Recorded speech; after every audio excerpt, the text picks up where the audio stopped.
Buenas noches. Good night to you. Bienvenidos a otro episodio, a otro resumen de pase ambidiestro. Ambidextrous pass, fútbol honestamente, soccer, fútbol honestly.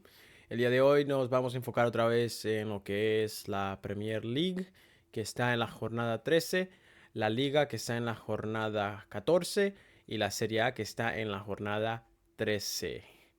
Este es un resumen de lo que ha sucedido en esas tres ligas. This is a summary and reviews of what has happened in the Premier League. Matchday 13, La Liga Matchday 14, and Serie A Matchday 13. First, we will start with the Premier League, a league that saw some teams like Arsenal not being able to take all the points to stay top, but instead they got held back. But is just one of the three leagues that we focus on that show you that there is more friction, tension, gaps, everything in between being built right now. We are seeing progress in some teams. We are seeing some teams that are still struggling. Teams that are not able to pick up rhythm. Teams that are, you could say, in a sense, they are inconsistent. And some teams that are just struggling overall. You see that in the Serie A, you see that in La Liga, and you see that in the Premier League. These three leagues, each one has their own philosophy of football. Each one has their own way of playing football, and each league has their own qualities.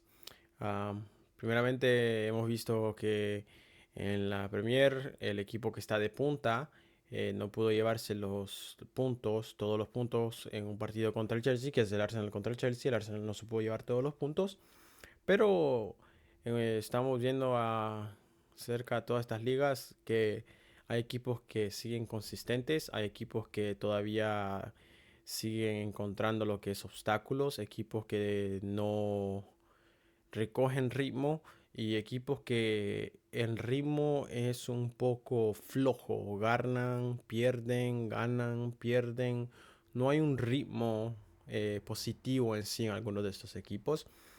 Pero primeramente vamos a comenzar con lo que es la Premier, que es la liga que siempre da buen entretenimiento, la liga que es una de las ligas más competitivas y es la liga más competitiva de lo que es el fútbol europeo en general.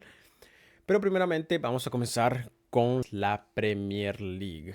La Premier League, que es la liga más intensa, más competitiva del fútbol europeo. Premier League is the most competitive and more intense league in the European football. And we're going to start with the Premier League that is on Matchday 13. Primeramente, firstly, we have a Brentford against a Burnley, a late flurry of goals after a goalless first 80 minutes. Igor Thiago again on the score sheet. He has been the man present for Brentford. He has been showing up. And Igor Thiago was the star in this game, scoring a brace and takes his league tally to 11 goals. He put himself up there, catching up to Erling Haaland and reaching double figures faster than any other Brentford player in the Premier League. So this is a good milestone for him, a great milestone for him to give him a boost and to keep playing the way he has been playing, to show up and show out for Brentford. And Igor is having a consistent performance in the Premier League in this season, helping Brentford many times. Now, being relevant there's only 14 matches being played, and he has been relevant in 11 of those matches, you could say. And Brentford is in the 10th place, and Burnley is in 19th place in the relegation zone. Then after that, we have a Manchester City against a Leeds United, a absolute thriller. A game where Man City threw away 2-goal lead, but in the 91st minute in the complementary time, Phil Foden scored the winner, and that saved Manchester City. After a 2-goal lead, Foden was praised by Pep Guardiola as a special talent. Foden scored the first goal of the game in 59 seconds of the first half. So Phil Foden scored the first goal of this game in 59 seconds of the first half. Foden that score second goal, that is his signature type of execution. Those that watch English football, those that just know Phil Foden, follow Phil Foden, they know that he's known for taking those type of shots either outside the box, right on the edge, or inside the box. He always makes that run, and he always tries to place the ball in whatever side he can. But that's his signature type of execution that Phil Foden has. And as an adversary coach, it will be a minor detail I will focus on when Phil Foden has the ball outside or inside the box, and inside that area in the center of the box, because he is a well executor when it comes to that. He gets a chance, and most of the time he's gonna create danger or score. And this is a signature execution that he's been known for. A shot from inside, outside the box, again, and just right inside, he places the ball. Even Guardiola got up and he just let that through squeeze. And it's a lot of legs, yes. So there's not a great vision for the goalkeeper, but it's a signature execution. Phil Foden should be known and is known for that type of execution. A Man City that saw many changes on their starting 11 in the Champions League, and it comes back to a more usual starting lineup. A game where Man City caused threats but were denied by the Leeds keeper Lucas Perry, and the defense Manchester City is in second place. And Leeds United is in the 18th place in relegation. Then after that, we have a Sunderland against a Bournemouth. A Sunderland that won 3-2. The comeback of the match, Sunderland Crowley came back from a 2-0 down. So they won the game on a 3-2. Tyler Adams scored a sensational goal from a halfway line from Bournemouth. And Sunderland is in 6th place and Bournemouth is in the 11th place. These teams, one is in European football and the other one is mid-table. So still, Bournemouth still has chance to fight to get into the positions of European football. And Bournemouth has been having a decent, great run, but here and there finding some teams that are a little bit stronger than them, or teams that are just able to take the win away in the last few minutes, or just put a stronger performance to take the wins. But Bournemouth has been solid, and Sunderland has been solid. Sunderland has been a team that has stayed resilient and has been fighting when they play. So it's been keeping them inside the games. And Chaka is the perfect example of that. He also assisted one of the goals in this game. So a great match, and the best one won. But it was a well fought game. And at the end, again, the best one took the win. Sunderland is in 6th, and the Bournemouth that is in 11th place. Then after that, we have an Everton against a Newcastle. A dominant away performance by Newcastle that won 4-1. Even though Newcastle was visiting, and this is a really great win away because Newcastle has been in a situation where they have not been able to win away, and this gives them that secureness on the away games. So it's a victory after a mixed run away again, away form for Newcastle. A game where Everton seemed to start building momentum, and that's when Newcastle made it 2-0 due to a minor mistake by Pickford, leaving Everton a bit wounded on that small minor mistake.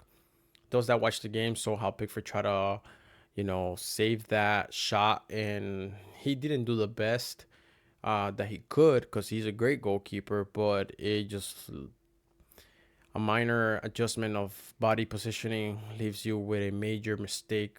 Yes, I said it again, minor mistake, but in reality, the minor position of body leads you to a major mistake. So Pickford pays for that and leaves his own team wounded when his team was building a little bit of momentum. And Everton that also misses Gueye from that red card due to aggression on his own teammate.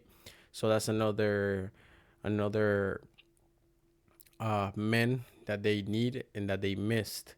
Wolt may score a nice lob, but we cannot take away the credit where it's due for Dewsbury Hall, an exquisite touch on finish.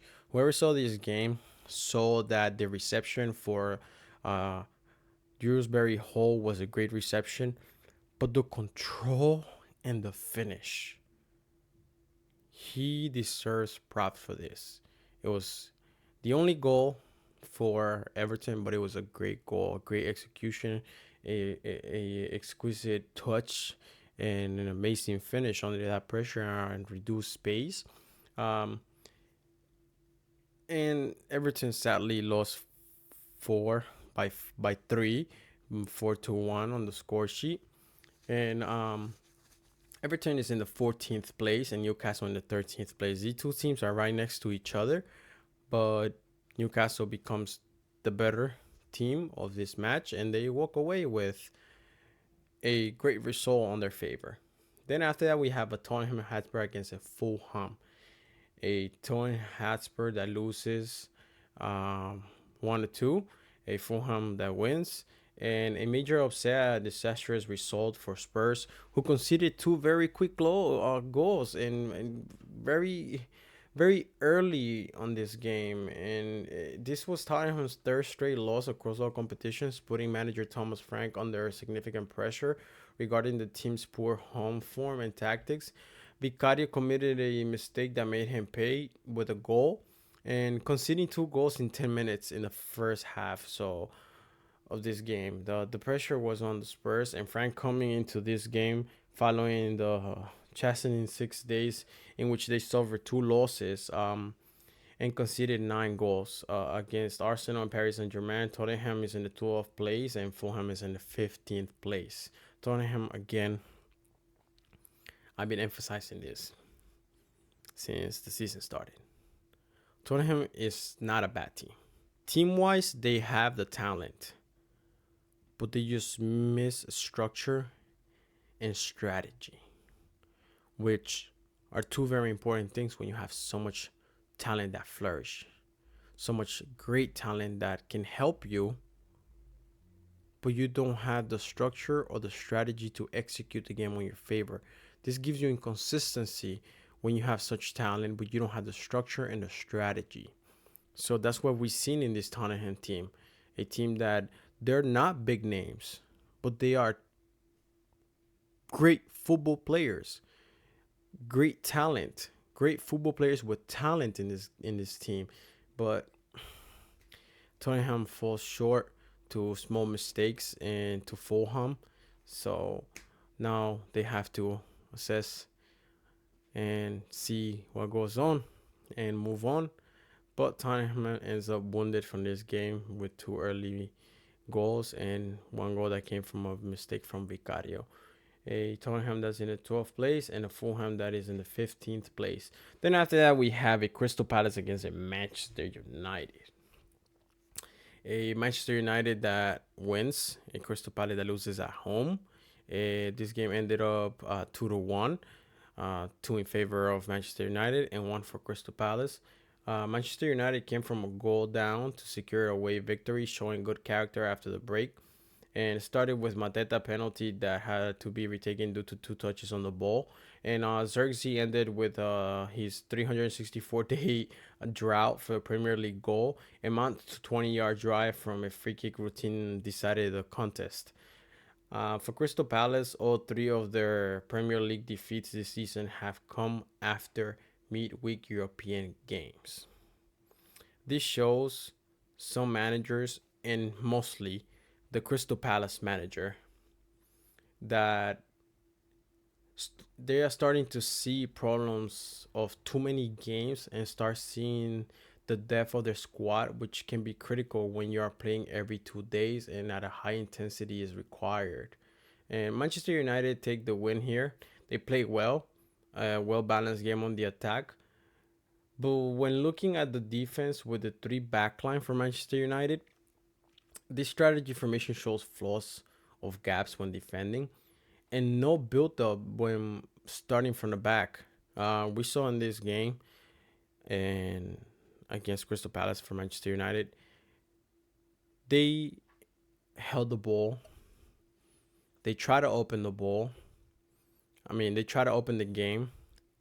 But when Manchester United will have the ball on the defense and try to swing it side to side, Crystal Palace stood up and tried to pressure right away. And there was no outlets for the wingers when playing with that back line of three. There was no outlet for Manchester United to play and build. Instead, players like Yeremi just had to grab the ball and pull long ball. Players like Masudi just have to grab the ball and play long ball. There's no creativity.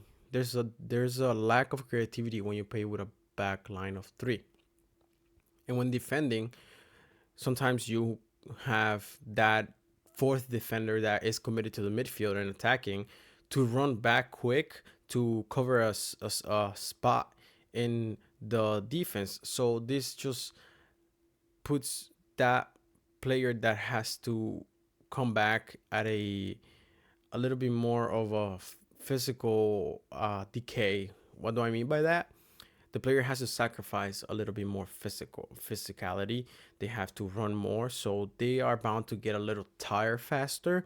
And if that's gonna happen, that is fine. You have 5 subs, yes, but you have to put another player there that is gonna give you the same work rate and is gonna give you the same outcome, the same type of creativity, not only offensively but defensively on that type of strategy that you try to play with that back line of 3 defending or attacking. So Manchester United looks solid on the attack, but when it comes to defending and building from the back with that back line of 3, just there's flaws that they can there's flaws that can be they can be fixed, but it's not going to be 100% guaranteed that it's going to work, because of there's always gonna have to end up putting a fourth defender introduced, and that fourth defender will have to sacrifice their physical. They will have to run. They will get tired of running up and down and being caught on the counter attack when there's a gap. They will have a lot of physical tiredness, a lot of physical drainage. It's hard in the Premier League. Amorim is sure of what he's doing, but looking at it, it's just hard because it's such a fast pace in physical intensity and high work rate league. So that fourth defender will feel it. And that fourth defender will be a priority for Amorim to always swap. This is just looking at it on a game that Manchester United had a decent game. They could have won this game by maybe 2 more goals. But the back line of 3 is a really hard introduction into this league. And if he pulls it off, well, great thing for you, Amorim. But it's going to be a bit hard. Manchester United pick up rhythm. They pick up rhythm, but they are vulnerable and they have to challenge a lot themselves to be able to cover all those gaps with a back line, with a 3 back line. So it's a great game. And Crystal Palace right now is in 9th place, and Manchester United goes up to 7th place.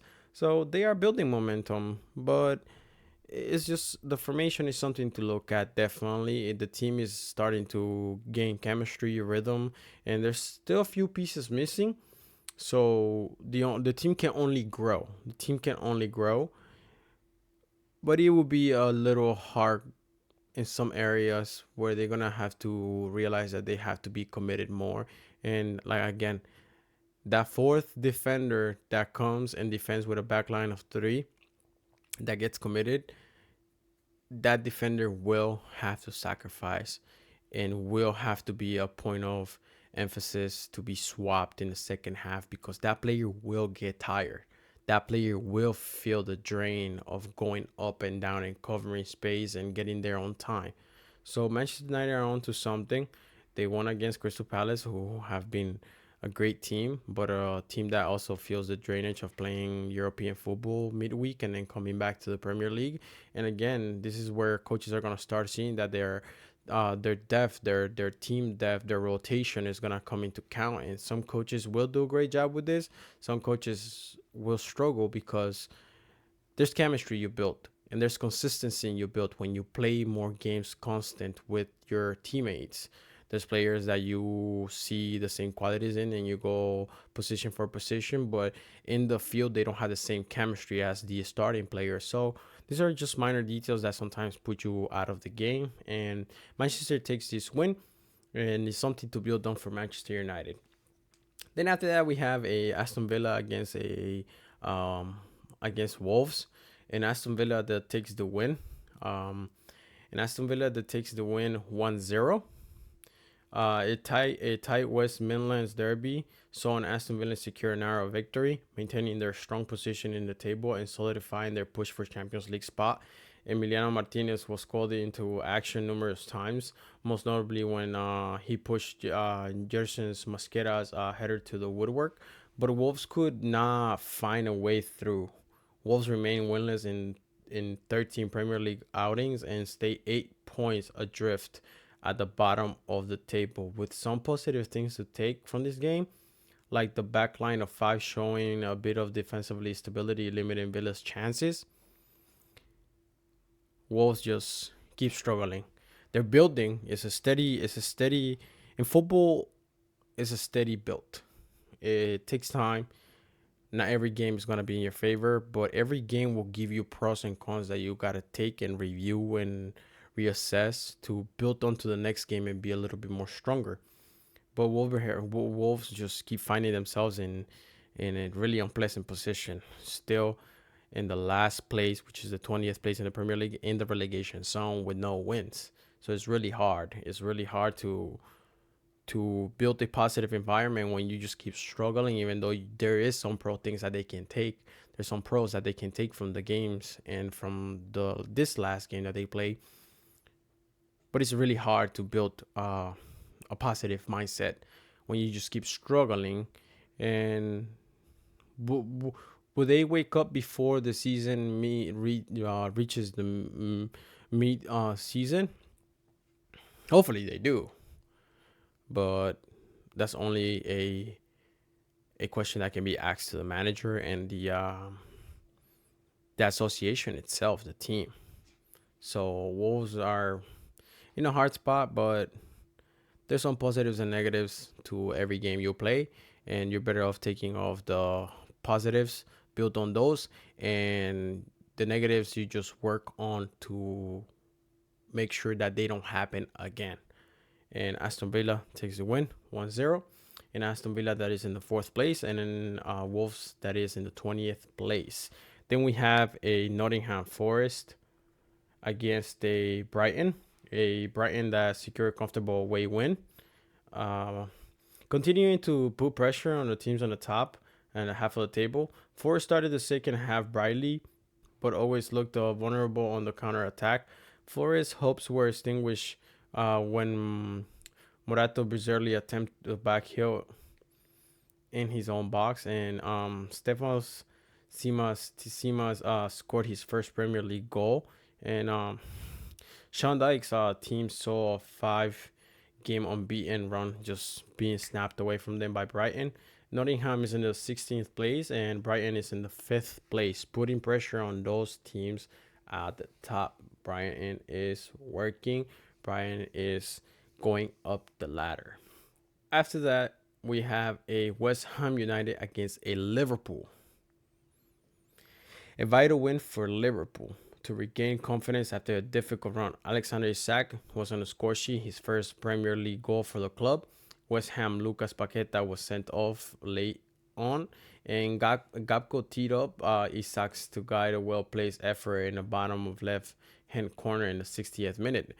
For those that saw this game, that was a pretty good goal by Isaac, a layoff by Gapco, and from the first moment Isaac sees that, he just puts that ball well placed in the left corner, bottom left corner, and Isaac gets his first goal. In West Ham's situation worsened when Paqueta only just got back from a ban and was shown 2 yellow cards for dissent in the space of 54 seconds in the 84th minute.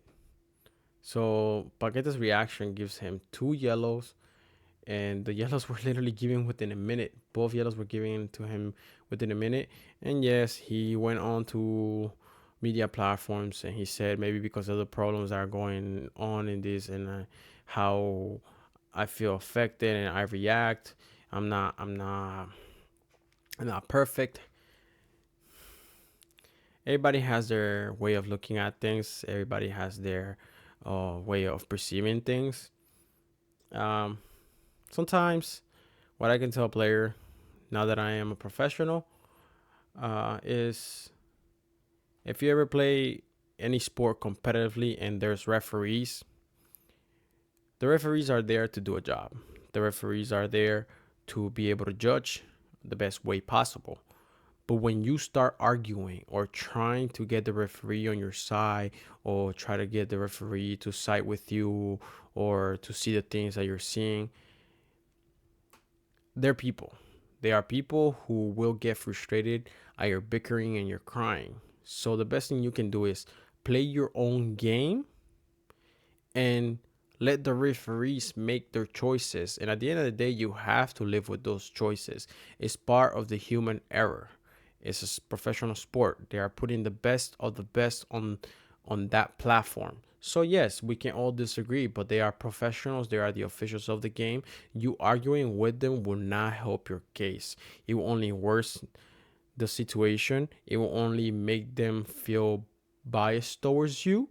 So it's just not better to argue with the officials. Let them do their job. Let your game speak. And that's what you're there to do, is your job, to let your game speak.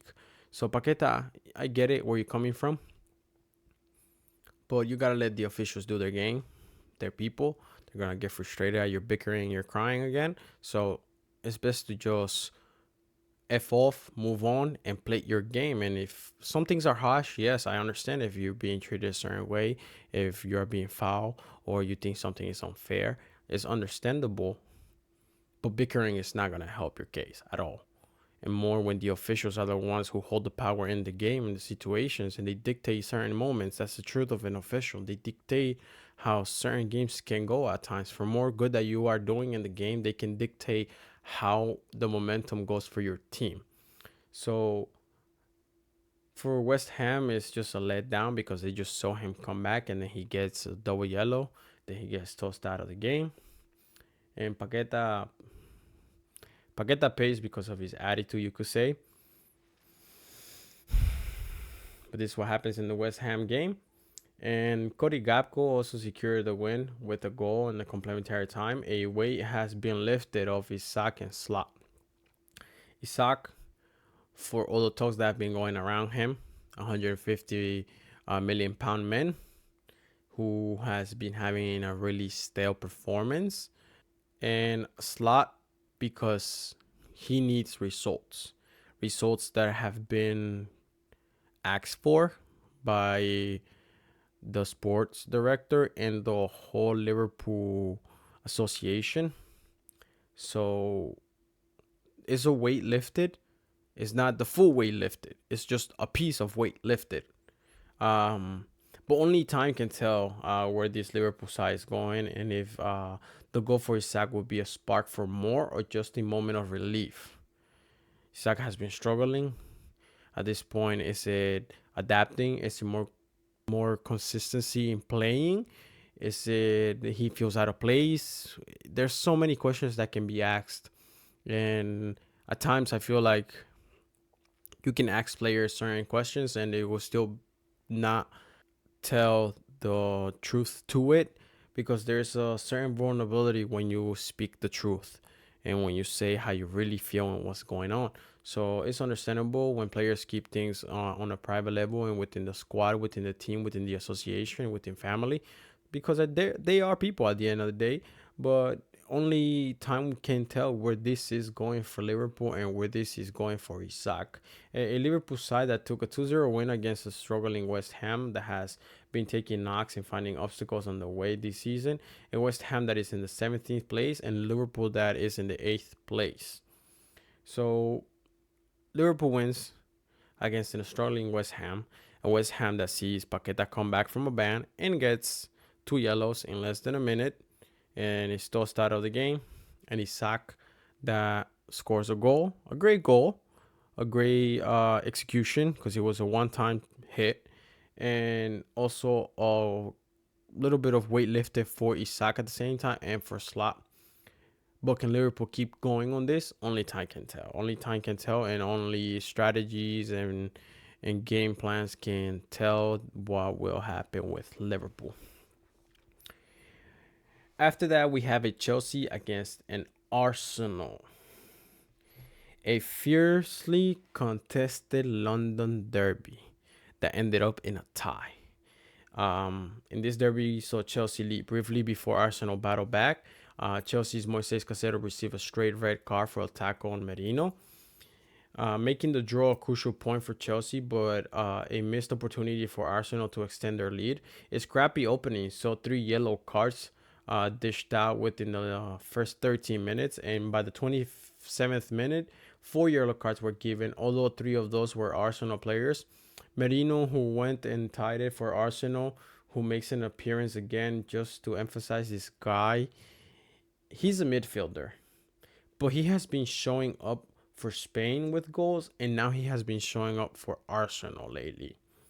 So Merino is contributing. Merino is showing. Merino is helping.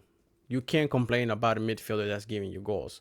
A midfielder most of the time is somebody you rely on to create, somebody that you rely on to defend and help the defense. And sometimes you expect both things from a midfielder, to create and defend. But most of the time you don't expect for a midfielder to be constantly scoring. Merino has been doing this with Spain. So now he's helping Arsenal. Maybe Arteta has been seeing that he can be another outlet of goals, another option for goals, something that can help, something that can definitely help Arsenal in the long run. And another player that had a great game in this Chelsea Arsenal was Reece James. He was having a great game and contributing to his 10-man team that was let down. And Chelsea that have now received 6 red cards in all competition this season, but a total of 7 with Enzo Maresca's red too. So they are technically getting a red every 2 to 3 games. A red card to Caicedo in this game for his flagrant foul, a foul that is quite harsh, and Caicedo knows what he did when he acted like he got hurt. Those that play the game, those that have played the game at a competitive level, they know that there is certain fouls that you try to play it off so you don't get penalized. And when you watch that foul in a slow motion, you realize that Caicedo, he doesn't get hurt to the degree that he makes it look like. Caicedo could have gotten hurt, but he does not get hurt to the degree that he makes it look like. He full-on steps on Merino's front of his ankle. So was it a flagrant foul? Yes. Was it a red? In today's judgment, in the way today's rules have been applied, yes. 10 years back, depending on the referee,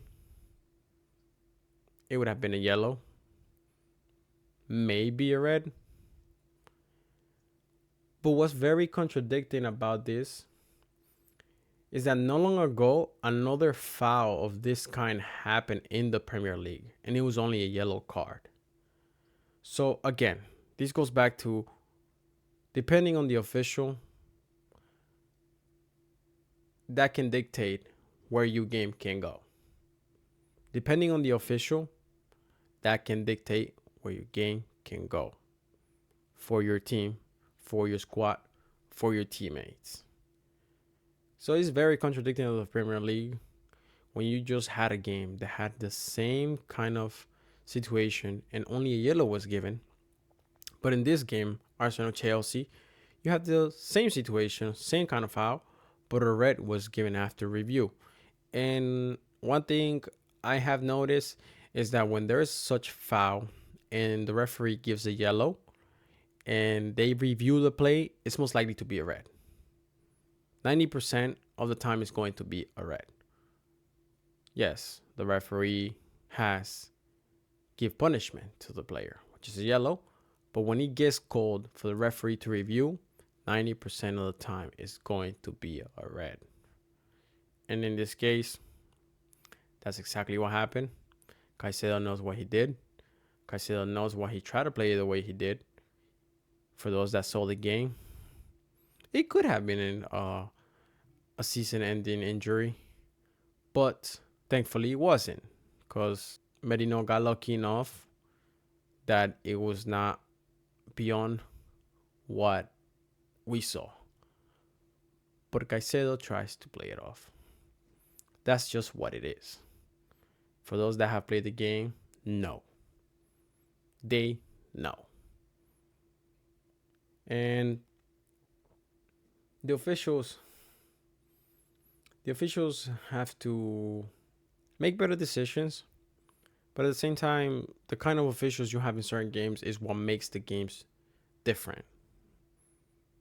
And in this case, both teams walk with a tie. Both teams walk away with a point.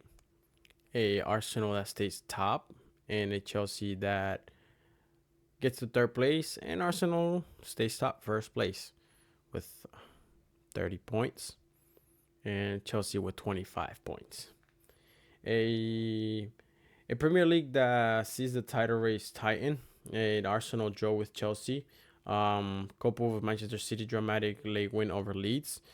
Some Man City's leapfrog Chelsea into a second place. Keeping the pressure on the Gunners at the top, getting tight, but it's all about squad depth and consistency from this point on.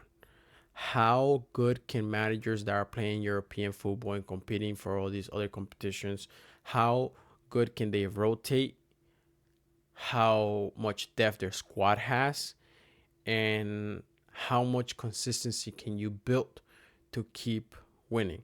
We saw this from the Manchester City team. Guardiola did a couple swaps in for his Champions League game, and they lost the game. But then he puts a similar starting 11 that he has been putting this season, and the team wins. The team is able to take a late winner, but they win. And at the end of the day, a lot of people say what matters is the win, not how you won. But it's just small details you can start seeing in all these leagues is getting tight, but it's all about squad depth and consistency being built in each of these games. How much depth your squad has. How good can each player understand with every other player you play on the field, even though they don't have consistency at times. But a Premier League that starts getting a bit tighter, an Arsenal that was not able to create this gap more bigger, but they walk away with a tie on this game that was a little bit scrappy, but we haven't seen a good game like that in a minute. So this left the fans satisfied. Some wish that there would have been more goals, more competition in general, but it was overall a great game to watch, a great game where Chelsea was a little bit more superior, and even though they had 10 men, and Arsenal who stayed in the game but were aware that Chelsea could have caused harm. And thankfully for Arsenal, Chelsea went down a man. And this is what happens at times. And some say that it's harder to defend 10 men. than is to play 11v11. So everybody has their takes on that. And for those that watch football and for those that can break down why, then they will know why. Now we have, and we'll be focusing on a La Liga. Nos vamos ahora a enfocar en lo que es la Liga. Una liga que está en la jornada 14. Una liga que comienza con el Getafe contra el Elche. Un Getafe que gana por lo mismo, por lo mínimo. Un Getafe que se afianza. Una victoria ajustada en casa que permite al Getafe mantener su posición cómoda a mitad de la tabla. Un Getafe que gana lo justo. Un gol de Arambarri fue suficiente. El Getafe se mantiene en la mitad de la tabla, mientras que el Elche está en una zona tranquila, pero todavía con mucho para subir. Un Getafe que está de séptimo puesto y un Elche que está de 11º. No está mal el Elche, pero todavía le falta un poco si quiere competir por fútbol europeo. Pero un Elche que está en una área tranquila, no está en descenso, no está tampoco en sentirse como que tiene presión, pero si quiere jugar fútbol europeo y pasar más, entonces sí siente un poco de presión por subir y escalar unas cuantas gradas para arriba, pero los dos equipos están bien. El Getafe se lleva esto por lo mínimo y gana 1-0. Después tenemos un Mallorca contra un Osasuna. Un partido que termina empatado 2-2, un reparto de puntos. El goleador Vedán Maruki anotó para el Mallorca, pero Osasuna consiguió el empate. Ambos equipos siguen en la parte baja de la tabla. Un empate con locura final. El Mallorca con doblete de Maruki dejó escapar una ventaja de 2 goles en los últimos 10 minutos. Y el Osasuna rescató un punto vital fuera de casa, y el Mallorca que está en el 16º y el Osasuna que está en 17º puesto. Estos dos equipos están literalmente uno al lado del otro. Uno está arriba y el otro está abajo. 16-17. Están ahí mismo. Después tenemos un Barcelona contra un Alavés. Un Barcelona que gana 3-1 contra el Alavés en el Camp Nou. Un Barcelona que asalta al liderato.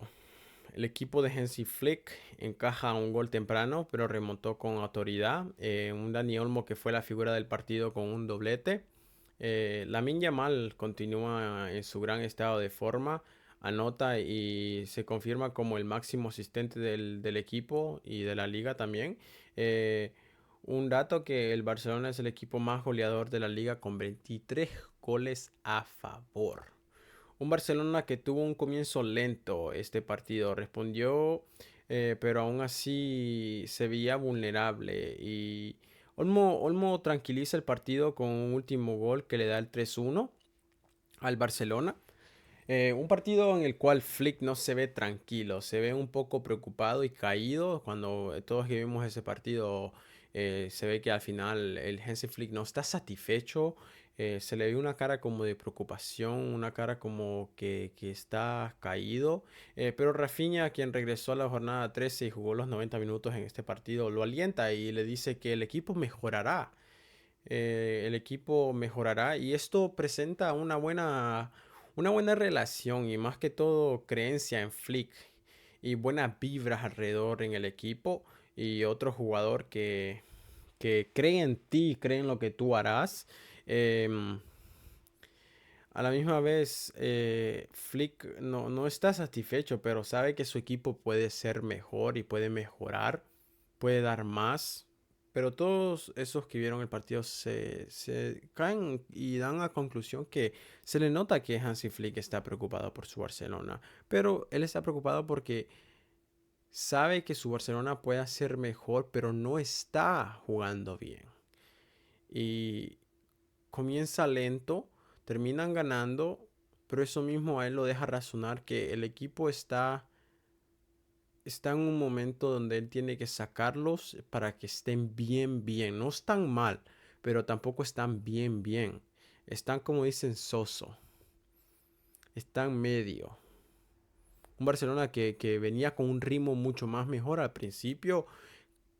Cae, pero no cae, sino que cae y quiere levantarse, pero no se termina de levantar. Coge, co- Cogió un ritmo al principio, empieza a caer lento y cuando empieza a subir no sube, sino que está subiendo muy lentamente y eso es lo que le preocupa a Hansi Flick. Pero también un Barcelona que ve a Pedri, que es el jugador que es ese es el piloto de ese mediocampo. Es, Cuando regresa Pedri todos los Blaugranas se sienten feliz porque saben que un jugador que es el piloto de la media le regresa, un jugador que le da aliento a esa media, que da creatividad va visión. Es un jugador que le da profundidad a la media y al Barcelona en general. Le da esa calma, ese momento que hace que el equipo esté tranquilo y pueda manejar el partido en sí. El Barcelona es un buen equipo. Es otro equipo que a veces por mal que esté, está bien. Pero es un equipo que cuando has acostumbrado a tus fanáticos a siempre ser uno de los mejores, empiezas a recibir mucha crítica. Pero es un Barcelona que el Hansi Flick sabe que su equipo puede mejorar, por eso enseña esa cara de preocupación. Pero Rafinha lo alienta y le dice: sí, el equipo puede mejorar. Y a la misma vez, un Arajo que se queda fuera por problemas de virus estomacal, pero después sale en la prensa que el jugador está pasando por una situación mental acerca de su fútbol. Ya solo el jugador, la organización, el cuerpo técnico y sus compañeros de equipo sabrán qué es lo que está sucediendo. Creo que Araujo sí pasa por un momento mental, por un momento que encuentra un obstáculo mental acerca de su fútbol. Si tuvo el virus estomacal, entonces ya tuvo el virus estomacal, pero creo que sí pasa por un momento mental. Y es fútbol, es como otras profesiones, sí, esto toma parte de ti físicamente y que tengas las ganas y que tengas la moral para poder levantarte y seguir otra vez.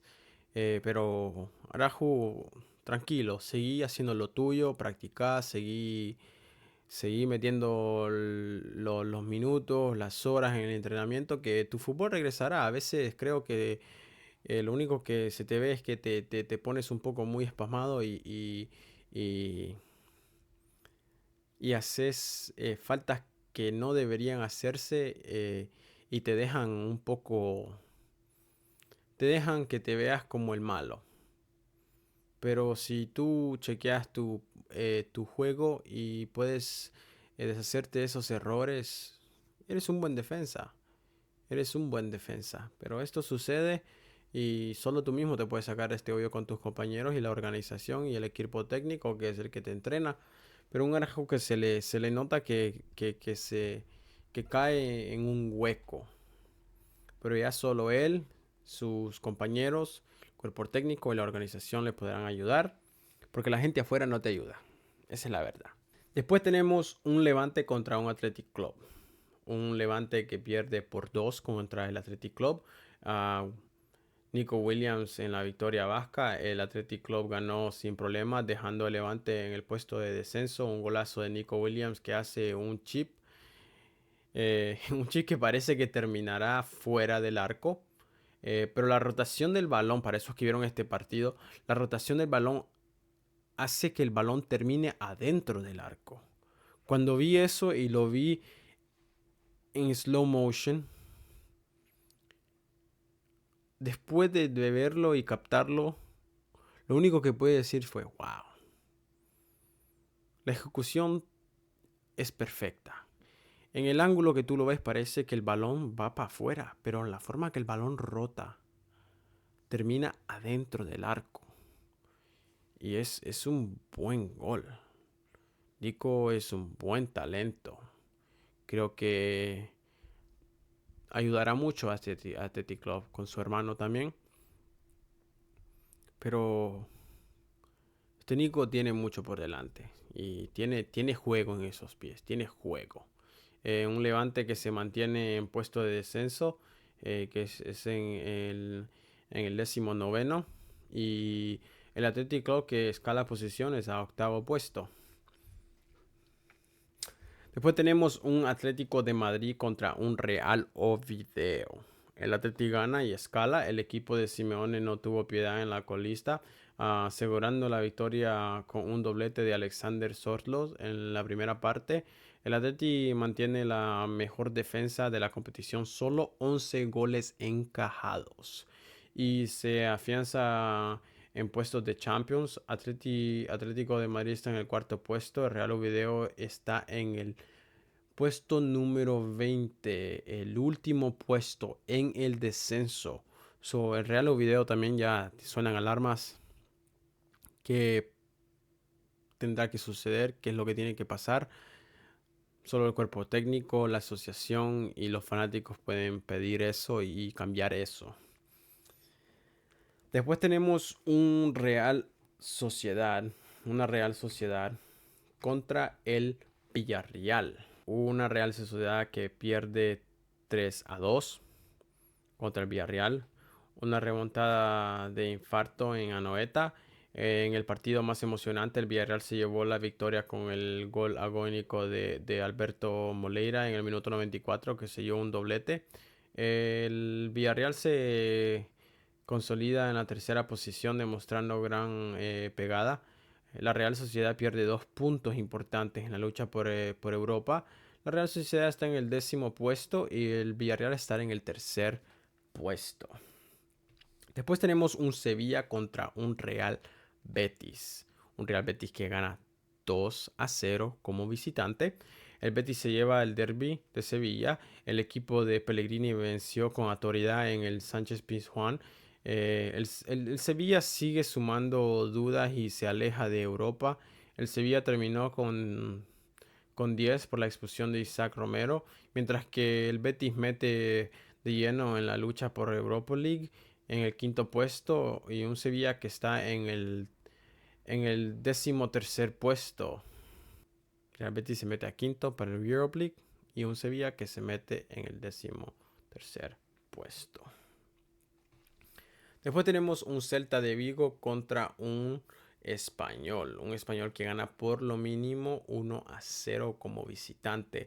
El Español se llevó la victoria de Bailados con un gol tardío del veterano Quique García en el minuto 86. El Español asalta a Bailados. Un gol tardío otra vez de Quique, que le dio toda la victoria al Español.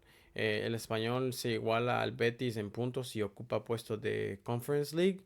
El Celta no logra distanciarse de la zona de peligro. Un Celta que está en el 12º y un Español que está en el 6º puesto.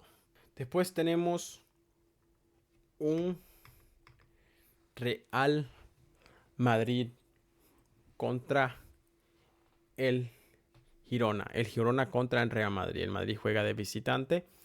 Un partido que termina empatado 1-1. El Madrid pierde el liderato. El Real Madrid no pasó del empate en Montilivi. Azzedine Ounahi adelantó al Girona con un golazo antes del descanso. Kylian Mbappé salvó un punto de penalti en la segunda mitad, pero no fue suficiente para mantener la cima. El Real Madrid termina la jornada en segundo lugar y la prensa apunta a una caída en el rendimiento defensivo. El Madrid sufrió su segundo empate consecutivo en la Liga, a un Real Madrid que juega fútbol ofensivamente bien, no tranquilo, pero con pequeños detalles que perjudican cuando defienden, como no rastrear el adversario, tapar huecos. Algo que dice el entrenador del Girona: el único equipo del mundo que puede liderar la liga y aún así ser considerado en un momento complicado es el Real Madrid. Esta es la razón por qué. Eso sucede cuando acostumbras al mundo a tener una buena plantilla y de paso ganar muchos títulos. Les das no solo a tus fanáticos las expectativas, pero son expectativas que cuando no cumples siempre duelen porque son seguidas por criterio. Otra vez, esto solo sucede cuando acostumbras al mundo a tener una buena plantilla y de paso ganas muchos títulos. Le das no solo a tus fanáticos las expectativas, pero son expectativas que cuando no cumples siempre duelen porque son seguidas por criterio.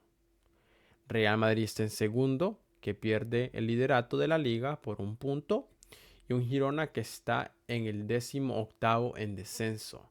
Entonces, un Madrid que ha acostumbrado a lo que es a todos sus fanáticos a siempre tener una buena plantilla, ganar muchos títulos. Pierde contra un no pierde, empata contra un Girona que está en el descenso. El Madrid tiene una buena plantilla. El Madrid siempre ha tenido una buena plantilla. Estrellas. No solo en una posición, sino que en varias posiciones. Jugadores que, si no eran estrellas ya, se hacen estrellas en el Madrid. Entonces, cuando ya has acostumbrado a tus fanáticos a estas expectativas y las expectativas no son cumplidas, siempre van a doler cuando te critiquen. Porque tú has acostumbrado a alguien a que te vea de cierta forma y cuando estás pasando por mal momento, te critica. Así es el fútbol. Si no, no se escribe en la prensa, en la página de enfrente, o en la segunda, o en la tercera. Si el fútbol no diera de qué decir o de qué hablar, no se escribiera, no se pusiera en la prensa. No pasaría en las redes sociales, no pasaría en las redes de comunicaciones. Duele cuando has acostumbrado algo a alguien y te critican. Cuando tú eres el que lo has acostumbrado. ¿Será verdad? Eso así es como yo lo veo. Pero es algo que sucede. Es un criterio que no a todos les gusta, pero esto es lo que es. Después tenemos un Rayo Vallecano contra el Valencia. Un reparto de puntos en Vallecas. Quedan 1-1. Nobel Mendy adelantó al Rayo, pero Diego López empató para el Valencia en la segunda parte. Tablas de Vallecas, el Rayo no pudo mantener su ventaja inicial. Ambos equipos siguen estancados en la mitad baja de la clasificación. El Rayo en 9º puesto, Valencia en el 15º puesto. En esta liga, el partido del Barcelona contra el Atlético, que es la jornada 19, se adelantó, que es lo que es el martes. El partido se adelanta debido porque ambos equipos competirían en la Supercopa de España en enero. El impacto del Barcelona, el líder, se enfrenta al Atlético de Madrid, que se encuentra a solo 3 puntos de alcanzarlo y lleva una racha de 6 victorias consecutivas en la liga. Es un partido con potencial para redefinir la tabla antes de la pausa invernal. El Atlético y el Madrid también jugarán lo que es la jornada 19 que se ha avanzado por la Supercopa. Estos dos equipos también disputarán la Supercopa. Entonces se adelanta esta jornada y se jugará el de Madrid contra el Athletic Club. Se jugará el miércoles. Y Marcelino García ha sido elegido el mejor entrenador de la liga en noviembre, el entrenador del Villarreal. Después de esto, tenemos lo que es una Serie A. Una Serie A que está en la jornada 13. Una Serie A que comienza contra el Como, contra el Sassuolo, un Como que gana 2-0. El Como que se consolida. El equipo recién ascendido logró una gran victoria, subiendo a puestos europeos. El Como, dirigido por C. Fábregas, sigue siendo el gran sorpresa de la temporada, que está en quinto, y en su solo que está en 10º puesto. Después tenemos un Genoa contra un Verona, un Genoa que gana 2-1. Genoa suma puntos vitales, una remontada en casa para el Genoa que se aleja del descenso. El Verona sigue en el fondo de la tabla junto a Fiorentina. El Genoa que está en séptimo, en décimo sexto puesto y un Verona que está en el último puesto, en el puesto número 20 de esta Serie A, está en el descenso. Después tenemos un Parma contra un Udinese que gana 2-0 como visitante, un Udinese que gana de visita. El Udinese se llevó una victoria cómoda en Parma, escalando posiciones. Parma está en 17º puesto y un Udinese que está en 9º puesto. Después tenemos un Juventus contra un Cagliari. Un Juventus que gana 2-1. El joven turco, la figura del Juve. La Juve tuvo que remontar en un gol inicial del Cagliari, pero el doblete del joven Yildiz, que solo tiene 20 años, asegura la victoria. La Juve sigue en ascenso bajo la dirección de Luciano. El Cagliari se acerca peligrosamente a la zona de descenso y la Juventus está en séptimo puesto y el Cagliari está en el 15º puesto. Después tenemos lo que es el AC Milan contra el SS Lazio. Un AC Milan que gana por lo mínimo 1-0. El Milan se mantiene líder. El gol de Rafael Leao en el inicio del segundo tiempo fue suficiente para que los Massimiliano de Allegri ganaran en San Siro. El Milan sigue demostrando solidez y se beneficia de la gran actuación del portero Mike Maignan, un portero que en lo que es en este partido y también en el derby de Milán tuvo una buena actuación. Creo que es un buen portero y puedes hacer el mejor portero de la liga, de la Serie A, de la liga italiana. Este es portero francés que es muy bueno. Mauricio Sarri no estuvo satisfecho con los oficiales en este partido. Una falta contradictoria que fue revisada a favor del Lazio y termina a favor del AC Milan. Un Mauricio Sarri que no hizo rueda de prensa porque estaba fastidiado. Y es entendido, es entendido. Otra vez, a veces los oficiales se contradicen. Y esto no lo digo como fanático de ningún equipo. Lo veo neutralmente. Lo veo como es y a veces como no debe de ser.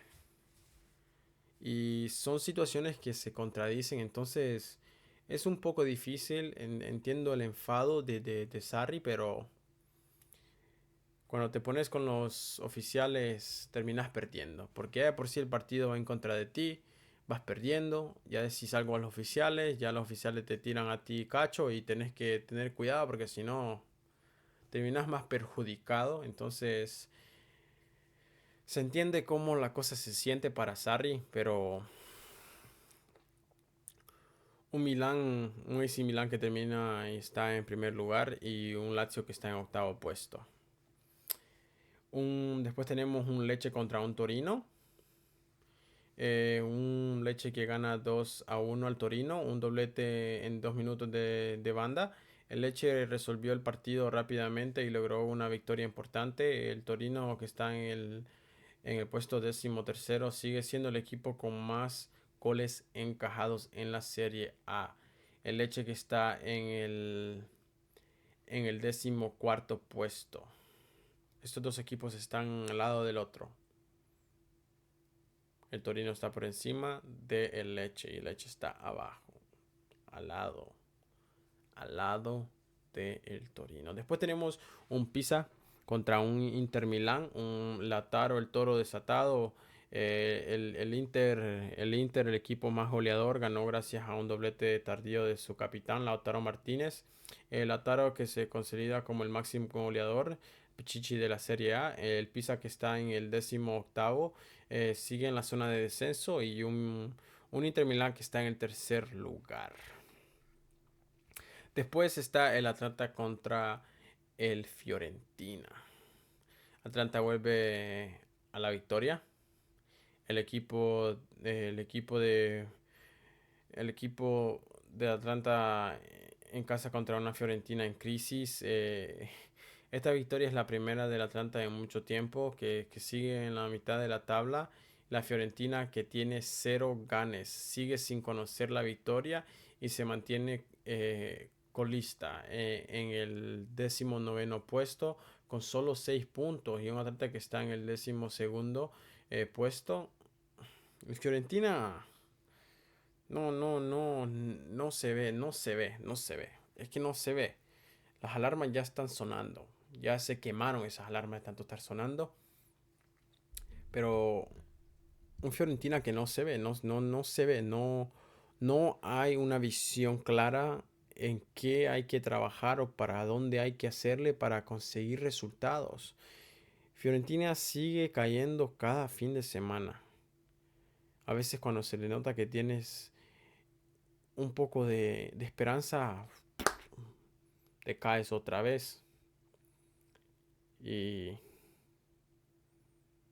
esta asociación y los fanáticos han de sentirse ya en agonía. Eso es lo único que se puede decir, que se han de sentir en una agonía que te deja sin poder respirar. Ya estás en agonía, estás tratando de poder respirar, estás solo cogiendo el poquito oxígeno que te puede pasar cuando estás tratando de volver a tragar. Ya esta Fiorentina todavía hace falta, sí, pero está en una situación bien difícil. Las alarmas están sonando, se quemaron de tanto estar sonando y una Fiorentina que no tiene visión para dónde va o para dónde se quiere dirigir. Después de eso tenemos una Roma contra un Napoli, un golpe de autoridad del Napoli. El derby del Sole fue tenso y físico, decidido por un solitario gol de David Neres. El Napoli de Antonio Conte trata de reclamar la Serie A, pero se empata a puntos con el líder Milán, que los dos tienen 28 puntos, y la Roma, que está en cuarto, registra una derrota crucial. Aunque mantiene la mejor defensa de la liga con 7 goles encajados, la Roma está en cuarto puesto y el Napoli está en segundo puesto. Después de eso tenemos el Bologna contra el Cremonese. Una sorpresa del Cremonese. El Bologna, que está en sexto, perdió en casa contra el recién ascendido Cremonese. Esta derrota frena el buen comienzo de la temporada del Bologna. El Cremonese sube a la mitad de la tabla. El Bologna sexto puesto y el Cremonese en el 11º. Esta Serie A también empieza a enseñar eh, que algunos equipos están peleando y siguen peleando por puestos y que pueden subir, pueden bajar, pueden quedarse igual. Y a la misma vez, esos que están abajo ya no están recogiendo ningún tipo de puntaje para poder salir de donde están. Y para la Fiorentina se pone bien difícil esta situación porque ya la Fiorentina está sufriendo. Está sufriendo. De que puedan salir, sí, pero tienen que empezar ya, desde ahorita, ya. A la siguiente jornada tienen que ya empezar a conseguir resultados o por lo menos pelear por empate y seguir construyendo de ahí para adelante. Pero esta Serie A se ve un poco apretada y para esos que están abajo suenan alarmas, pero otra vez las alarmas están sonando y ya pueden que se hayan quemado de tanto estar sonando. En la liga también se ve lo mismo. Algunos equipos suben escalones, otros bajan, otros no salen. Unos pierden la ventaja, otros están que el- solo tocan al líder por un partido. El Atlético, si gana mañana, el Barcelona terminará siendo topado por el Atlético de Madrid. Un Madrid que pierde el liderato por un punto porque coge 2 empates. Y a la misma vez, lo que es la Premier League jugará la jornada 14 esta semana. A mediados de semana se jugará lo que es la Premier League para dar resumen a la jornada 14 a mediados de esta semana para la Premier League. Para la Liga solo se jugará la jornada 19 para lo que es el Barcelona, el Atlético de Madrid, el Real Madrid y el Athletic Club, porque estos 4 equipos disputarán lo que es la Supercopa de España. Y también en esta en esta Premier se pone un poco apretado. El Arsenal no pudo conseguir más puntos. El Manchester City le pone presión cuando gana contra el Leeds. Y el Chelsea se queda de tercero porque reparten puntos contra el Arsenal. Pero otra Premier que se ve que algunos equipos cogen consistencia, algunos equipos empiezan a crear lo que es distancia, otros que empiezan a escalar y otros que no salen de su mal momento.